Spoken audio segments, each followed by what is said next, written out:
Ronan, Carbery.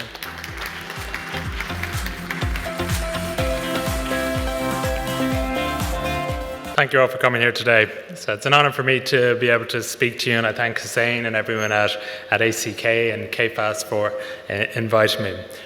So I'm going to focus on the future of work and how one particular aspect of work is impacting on the practice of managing human resources. So then I'm going to consider how this affects learning and development and how prepared learning and development professionals are to meet the demands of this new world of work. So if we take a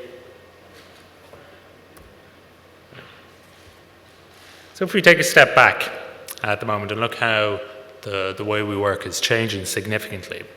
So we're moving from the idea of traditional employment where we have office-based work, relatively stable careers, to the future of work, or probably more appropriately, the futures of work, where there are different competing narratives as to what the future of work is going to look like.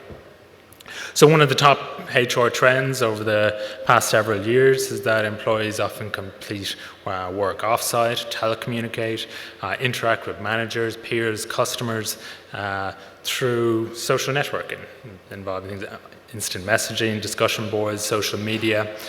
And we've seen a huge increase in the amount of app-based work that people are doing, with a focus on how algorithms are managing and also making decisions around employment, so kind of the more extreme narrative to robots coming to steal our jobs. What does all this mean then for learning and development? So broadly speaking, it's difficult to say, but we do know that it will be disruptive. However, by contrasting traditional employment with what the future of work is going to look like, we can confidently say that there's going to be a move from things such as long-term employment to much more short-term projects, working from the office to working remotely, local teams to working independently, virtually, working offline to working digitally, and from working full-time with a salary to much more fractured and fragmented work, and also fragmented payments then as well for work. Moving from stable careers to much more unstable careers that are difficult to predict, and a focus less on commitment and more on fulfillment. So ultimately, employees are going to need to learn more at a faster pace, and as touched on in the first presentation, are going to need to unlearn, relearn, and adapt their knowledge as work requirements dictate. And just to provide you some context in terms of what do employees want then from this future of work. So things such as culture and leadership are much more important than salary. Career development and opportunities for learning are twice as important as compensation and benefits and the work environment. And new entrants to the labour market now are looking for more of an experience rather than a career with an organisation. But only 13% of the workforce is highly engaged with what they do. So it suggests that there's something not quite right there. Over 80% of companies are worried about their talent pipeline and leadership pool in terms of bringing talent through for the future. And one particular aspect of work that I find fascinating is the gig economy. So this is an economic system that uses online platforms to digitally connect workers or service providers with consumers. So the size and scope of the gig economy is growing, but it's also having a particular impact on human resource management and how learning and development is practiced in organizations. So while in the gig economy, the practice of HR is really only targeted at organizations' core platforms. So in companies like Uber or Deliveroo, Fiverr, a key feature of gig work is management by algorithm. So what is management by algorithm then? So as I said, this is one of the key defining features of the gig economy. So in a paper that we wrote recently, we defined management by algorithm as a system of control, where self-learning algorithms are given the responsibility for making and executing decisions affecting labour, and thereby limiting any human involvement in the labour process. So the management practices found in the gig economy, they borrow extensively from how digital platforms like Netflix, Facebook, or Spotify manage and influence their users. So an algorithm is a piece of code, or it's a piece of software that makes decisions based on statistical models without any explicit human intervention. So it's a sequence of instructions telling a computer what to do within a set of defined steps and rules to accomplish a task. However, instead of kind of rewriting a stable set of rules, algorithms relearn as they work. And technological advances have allowed organizations to use artificial intelligence like this, that simultaneously learns and solves problems in increasingly complicated domains, from creating products to autonomously managing processes, for example, HR processes. So algorithmic management is, what's terrifying about this from a HR perspective, is that it's automating many of the HR-related duties and functions that we would associate with traditionally being carried out by human beings. And the use of these algorithms now increasingly holds the key to gaining access to the labour market. For example, companies such as Vodafone or Intel, they use video interviewing service as part of their screening process when people are applying for jobs. So candidates sit at home and they're asked questions. They sit at home in front of a computer and they're asked questions while an artificial intelligence program analyzes their facial expressions and their body language. So if you wave your arms about or if you talk too fast, you're likely to fail the test. So only if you pass this test are applicants only then invited to meet some human beings. So if we look at all aspects of the employee life cycle, from recruitment to right through to exit, we can see that algorithms are encroaching on and automating what we have traditionally considered HR processes carried out by people. So if we work our way through this cycle and look at what's happening from a recruitment perspective. So Unilever, they've replaced human recruiters with an artificial intelligence system that they believe has saved over 100,000 hours of human recruitment time in the past 12 months. A company in Sweden have developed a robot that will actually carry out your interviews for you. You can now apply for jobs in McDonald's through your smart home device. All the while, McDonald's are also trialing actual robots in the kitchen and automated drive-through systems. From a performance management system, how would we feel if our next pay rise was to be determined by an algorithm? This is what's happening. So for example, in IBM, they developed a program that looks at patterns and data across the whole organization and predicts which employees are likely to leave in the near future. So the algorithms then recommend actions, such as an increased pay, increased wages, a bonus, more training opportunities, or awarding a promotion to keep people from leaving. In Harrah's Casino in Las Vegas, they have software that's built into the cameras on the casino floors that actually tracks the facial expressions of card dealers. So it tracks the facial expressions to ensure that card dealers are smiling enough. And if you don't smile, then this is built into your performance evaluation. In Uber, for example, I know in Kuwait you have Careem, but a lot of Uber would be considered one of the largest organizations in the gig economy, and it's remarkable that if Uber drivers were to be considered employees, overnight Uber would become the single biggest employer in the world with over 2.9 million drivers. But with their performance management system, they completely outsourced it to the customers. So if you get out of an Uber cab, you have the opportunity to rate your driver on a scale of 1 to 5. Now, if their performance rating then falls to 4.6, they're kicked off the platform. So essentially the platform then are absolving themselves of any responsibility for performance management and giving it to consumers.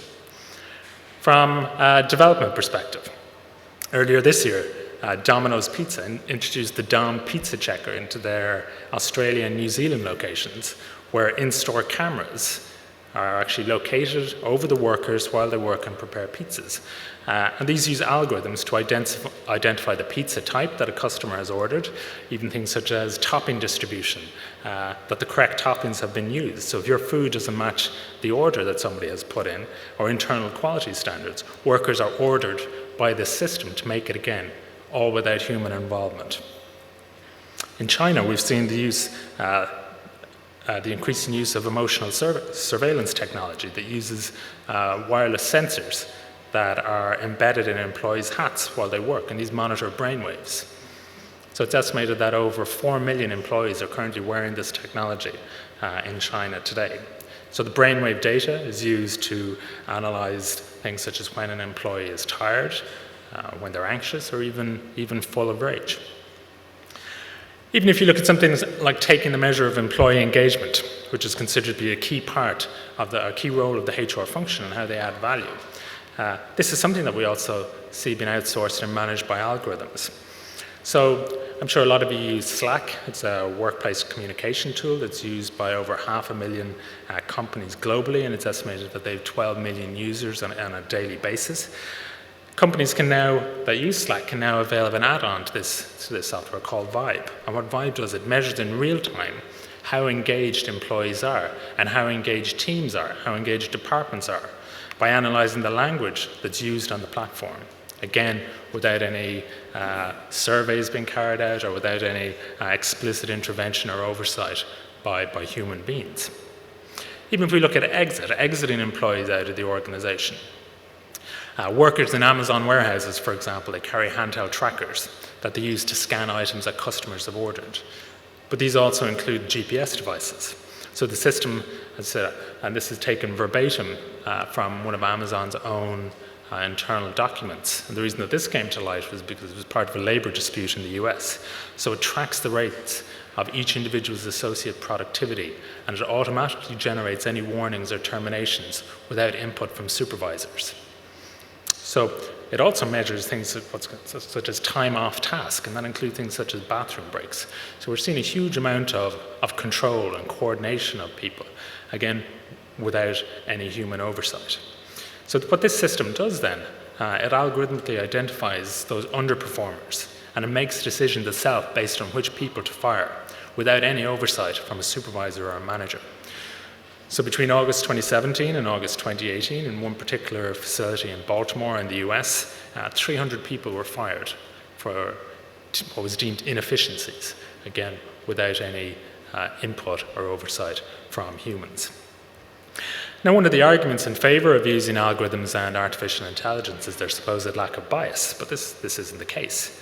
For example, going back to Amazon, they spent 2 years developing an artificial intelligence tool that would review job applications with the goal of automating the search for top talent. But they had to abandon this system because it wasn't rating candidates in a gender-neutral way. So they were initially focused on using this system to recruit software developers. So Amazon's own computer models were trained to assess applicants based on observing patterns in successful CVs over a 10-year period in Amazon. But most of these CVs had come from men, reflecting the kind of traditional male dominance across the tech industry. So Amazon's own system taught itself that male candidates were preferable. So it penalized resumes or CVs that included the word female or women, such as women's tennis captain. Another significant issue with automation and algorithms is what's known as automation bias. So people generally believe that decisions made by machines are better than those made by humans. But what happens when this goes wrong? So you may recall this incident in 2017, where a passenger was forcibly removed from a United Airlines flight in the US. So the incident was captured on video by other passengers, and the story went viral on social media. United Airlines tried to justify their approach, which only added fuel to the outrage. In the space of 24 hours, $1.4 billion had been wiped off United's stock price. But this wasn't a random event. What precipitated it was a series of decisions that were made by algorithms, without anyone questioning the algorithms that were used. So firstly, people boarded a full United flight from Chicago to Louisville. And at the same time, a connecting flight of crew members heading to the same destination arrived to the gate. So firstly, a corporate algorithm decided that the arriving flight crew had priority over paying customers on board, and that 4 people had to be removed from the flight. They asked for volunteers, and then a corporate financial algorithm authorized the gate employees to offer up to $800 for people to take a later flight. So no passenger took them up on this offer. So then they had to figure out, well, how are we going to remove people non-voluntarily? So they ran a customer value algorithm. So the algorithm calculated the value of each passenger on board based on things such as frequent flyer status, the price of the ticket, what connecting flights they were having. So the customers with the lowest value to United were then picked out for removal. So this wasn't a random event. So 3 of the 4 people got off as ordered, but 1 refused, which led to this incident in question. And then what made it worse was that the CEO initially praised United employees for following these 3 corporate algorithms, which only made the matter worse. Now, one thing that's absent in a lot of this discussion and a lot of the discourse around algorithmic management is, well, where's HR? So what we see is who's actually involved in devising and developing these algorithms. Well, it's not HR for one. It tends to be coders. It tends to be software engineers, marketing specialists. So essentially what's happening is HRM activities are being outsourced to system designers that develop and manage these algorithms. And from my perspective, I think it's quite worrying that it does bring into question the long-term viability of the role of HR, particularly within the strategic context of motivating workers, ensuring high-quality performance, and providing social support. And there's a danger then that HR as a discipline then is sleepwalking into this era of the eradication of ethical responsibility towards employees. And also then if humans begin to feel that their job is ultimately just to rubber stamp an algorithm's decisions, well, how engaged and how enthused are they going to be at leading and managing their teams? And then moving on, what impact does this have on learning and development in particular? So there's 2 things that I want to look at first. But firstly, what skills are developed? And secondly, how do L&D professionals manage their own career to prepare for the future of work? So Thomas and President Ronan have spoken in detail about 21st century skills, but I'm going to focus on L&D professionals themselves. Now, research shows that approximately 35% of employee learning and development occurs in the absence of an actual trainer. Okay? And hours are being increasingly devoted to much more informal, unstructured, and innovative methods of development that emphasize learner autonomy and learner-driven interaction, things such as massive open online courses, social media exchange, communities of practice. For example, Mindcare Limited, a global company in the information and telecommunications industry. They've created their own social networking and knowledge-sharing system called Connect. That includes blogs, discussion forums, wikis, podcasts, videos that employees can like and share and recommend content for the purposes of developing themselves and also developing others. The Hilton Hotel Group. They encourage employees to use Twitter, Facebook, LinkedIn, and Instagram, and they provide company-specific portals that they termed the lobby that allows employees to share and learn from one another. Now, other examples in L&D advancing technology are 360-degree performance assessment and feedback using customized apps, augmented reality systems for learning skills in contexts where they can be applied. So technology is continuing to have a profound effect on the transformation of learning and development and those who manage it. I was touched on earlier, but if we look at the millennials, so that they now rate training and development and learning and development as the most coveted job benefit in terms of what they actually look from work.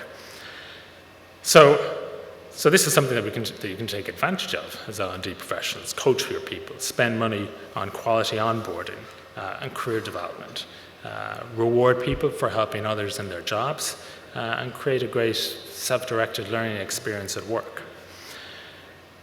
And from an artificial intelligence perspective then as well, the organizations need to recognize this and start deploying artificial intelligence to train employees by optimizing content to suit learners' preferred learning style. So not only make the learning experience more enjoyable for them, but will help with knowledge retention and job performance and job satisfaction. So many of the products and services that we use every day, they're already leveraging artificial intelligence to improve the user's experience.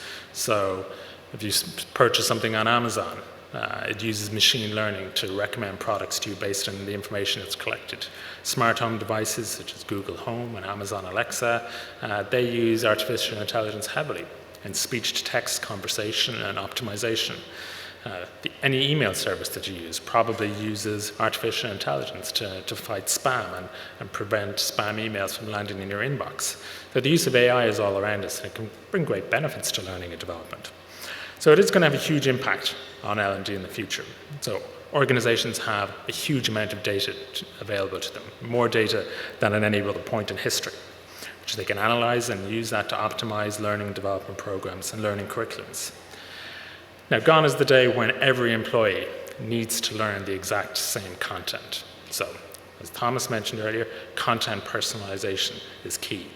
So content can be personalized then to meet the learner's specific needs, focus on weaker areas of the learner, recommend suitable content based on their previous experiences of learning, and also predict learning needs based on their roles and based on their likely roles in organizations in the future.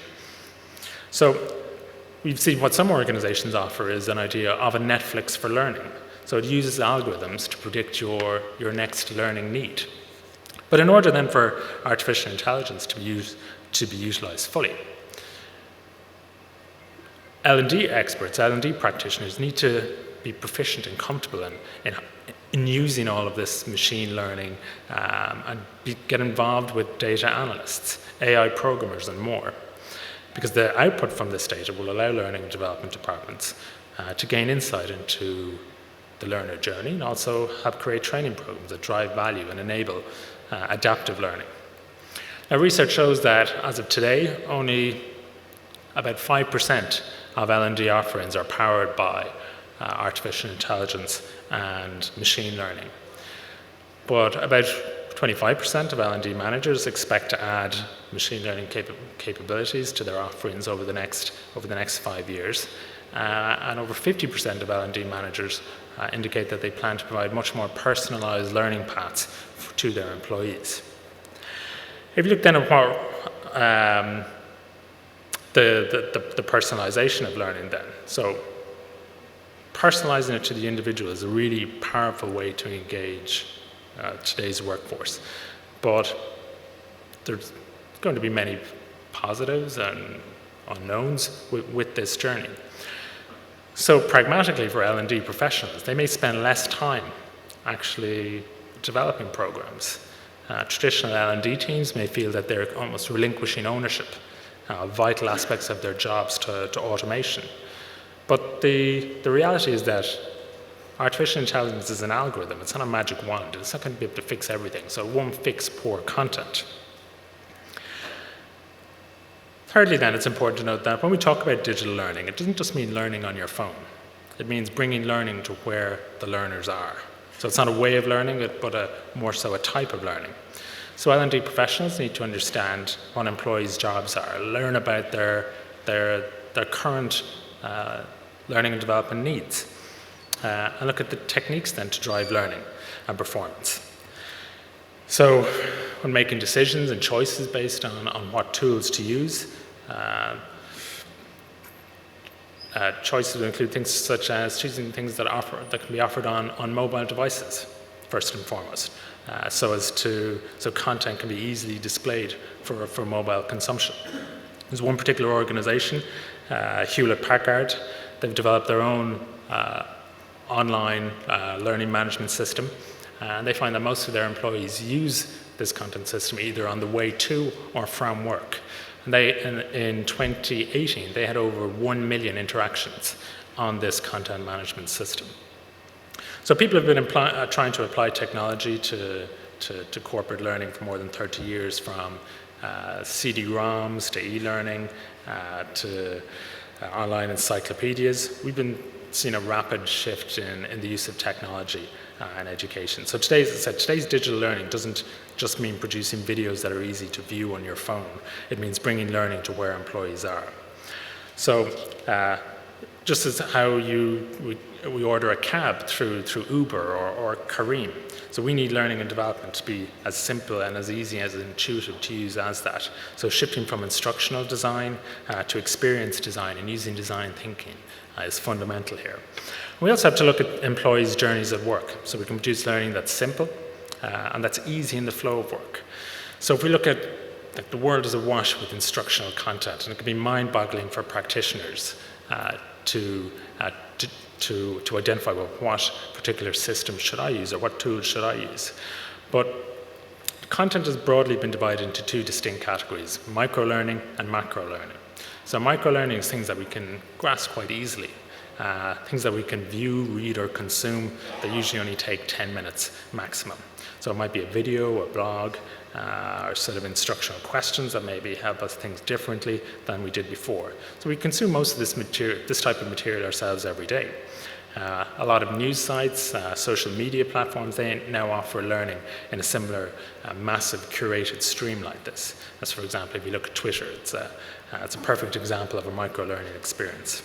But macro-learning, on the other hand, this is something we want to do when we truly want to master a new domain or learn a new particular set of skills. So if you want to learn about digital marketing or something like search engine optimization, you're going to have to commit some time to that.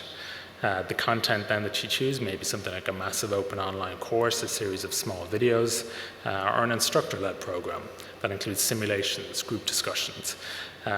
So while traditionally we used to call these things courses, in the context of digital learning, they're simply macro in size, and they should be designed for use in special ways. So you've got vendors like Coursera, edX, lynda.com, who offer massive libraries that companies can use.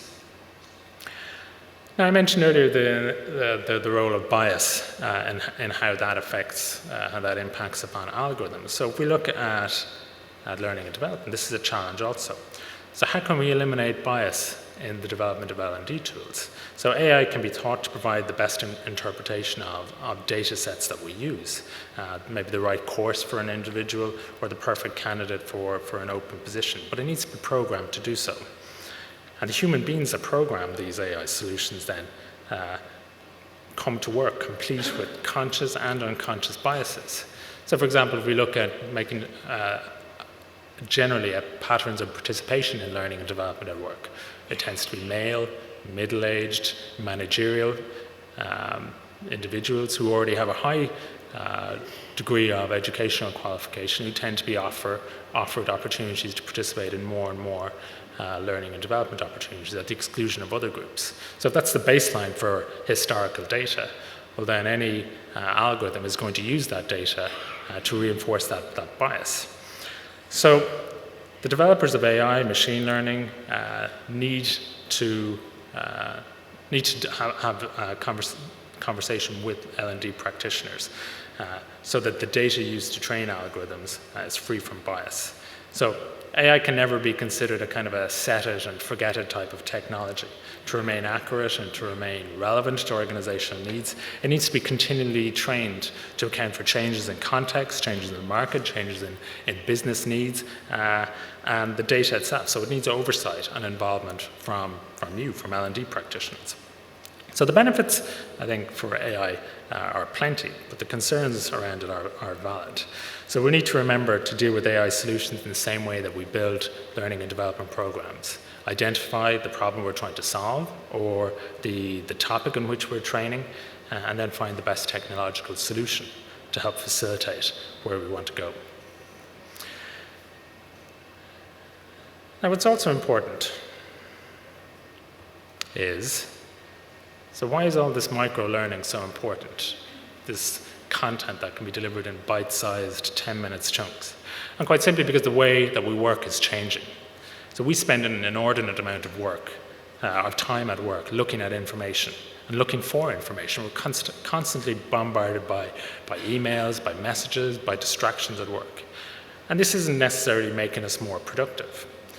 So in addition to spending about 25% of our working week reading and answering emails, we spend a huge amount of time looking for information. So research from Deloitte shows that in a given week, employees take less than 25 minutes to actually slow down and learn. So if you divide that over a 5-day week, that's less than 5 minutes a week that employees are actually devoted to learning and reflecting on that. So it's no wonder we see so many options for corporate messaging platforms, things such as Slack, as I mentioned, Google Drive, Dropbox, and dozens of companies. They're now investing billions of dollars in a potential set of replacement systems to try to make work easier. Now, a recent survey of learning and development leaders found the #1 area for growth in the future wasn't massive open online courses, it wasn't even mobile learning, it was the topic of personalization. So linking each individual's needs to the particular set of micro and macro learning processes for them, identifying when they want to learn, and where they're actually able to learn from. So today's learning isn't about flow so much, isn't about instruction so much as flow, helping bringing learning to people throughout their learning process. So we should note that the traditional coaching, training, the culture of learning hasn't gone away. So culture drives almost everything that we do. So studies looking at the impact of culture on learning demonstrate this repeatedly. And in every study we find that culture, reward systems, management styles, and leadership are more important than ever. So it is important that employees can quickly find the content that they want.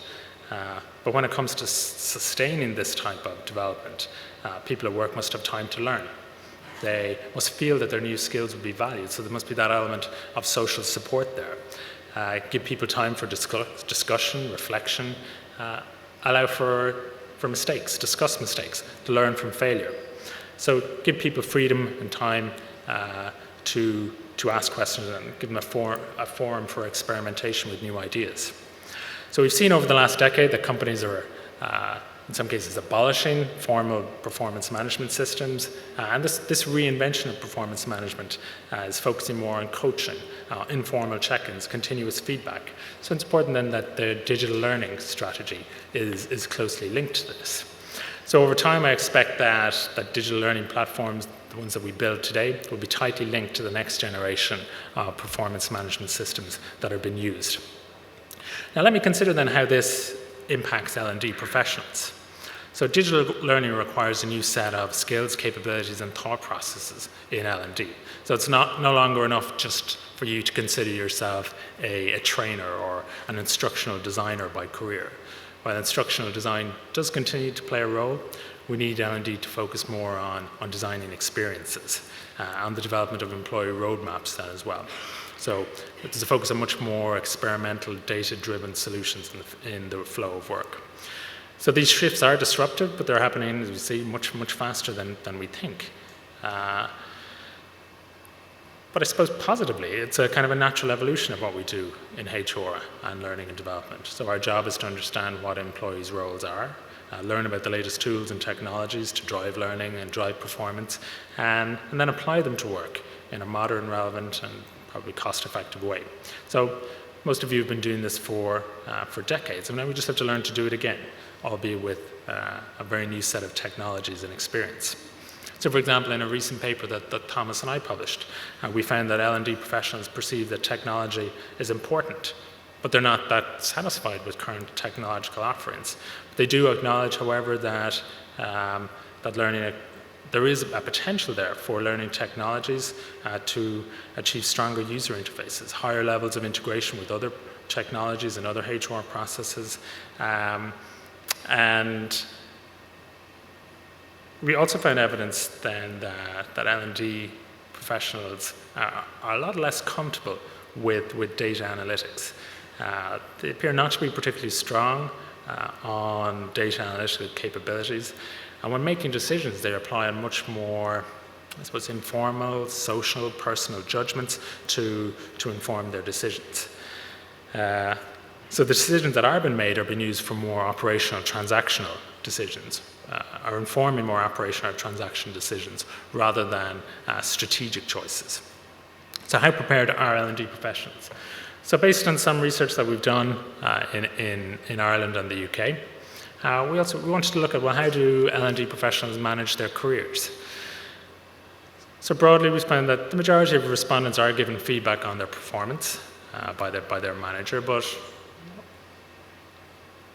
almost 60% haven't been given a personal development plan, and only 1 in 5 have been given a mentor to aid with their own career development then as well.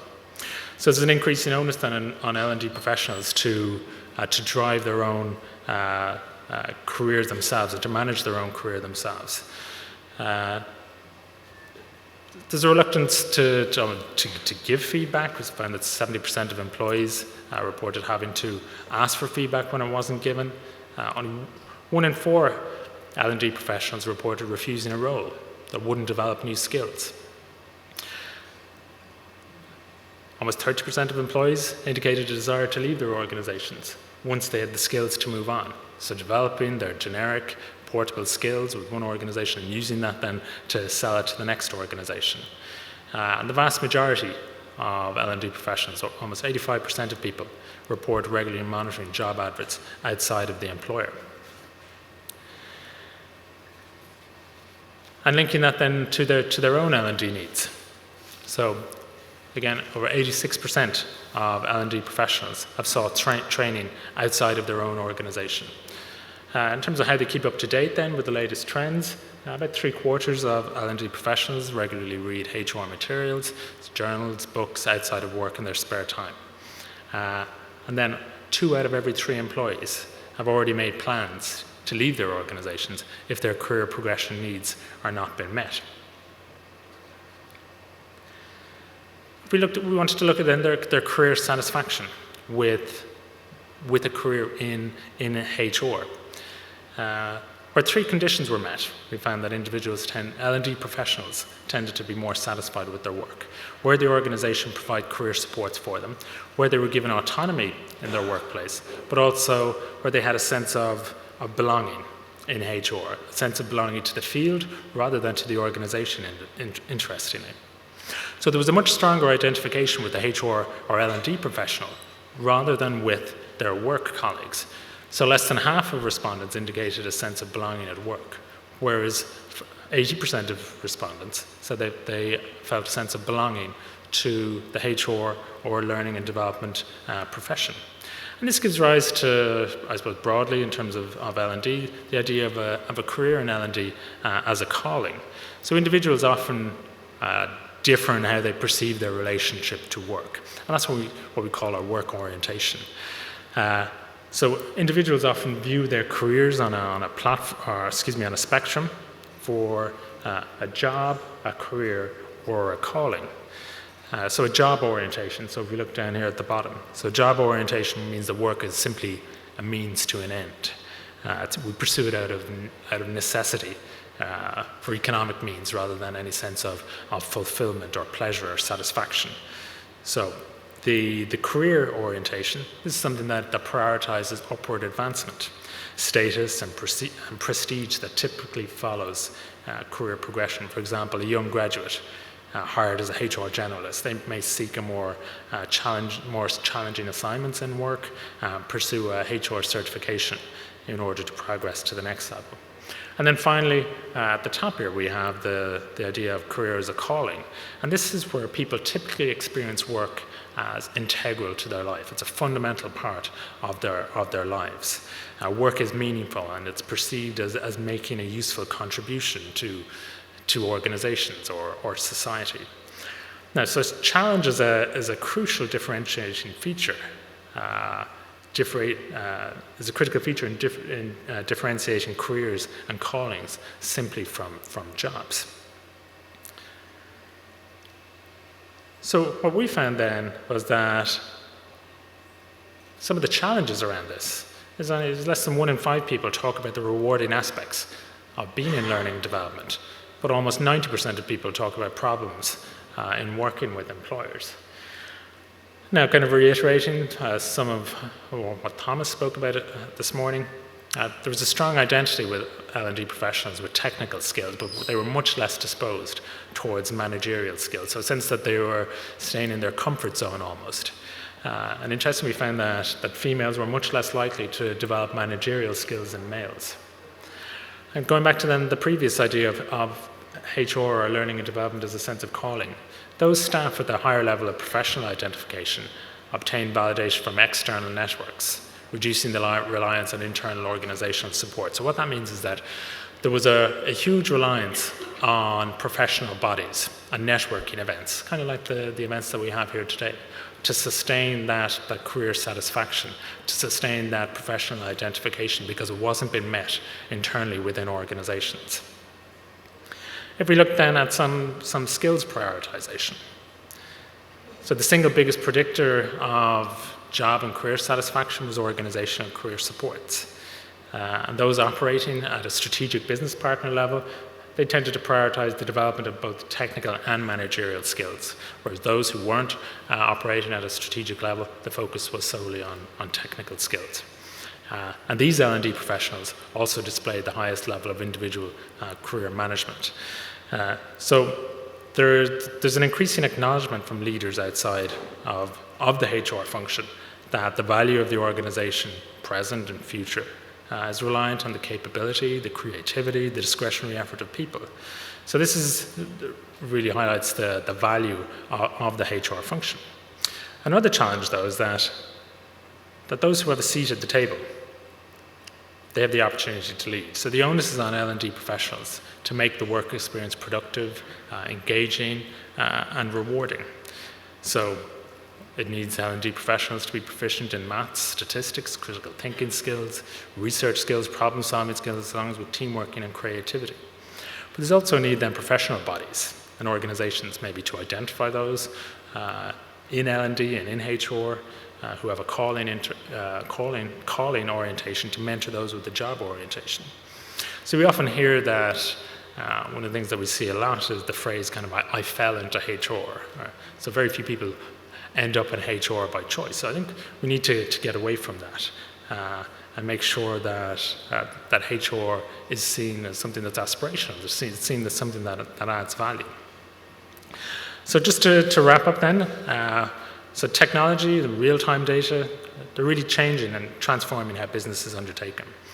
So it's impacting on how L&D communicates with its organizational stakeholders, how it networks, and the ways in which employees learn. But I cannot reiterate enough that it's imperative that professionals stay up to date with technological innovations and develop data analysis skills for L&D.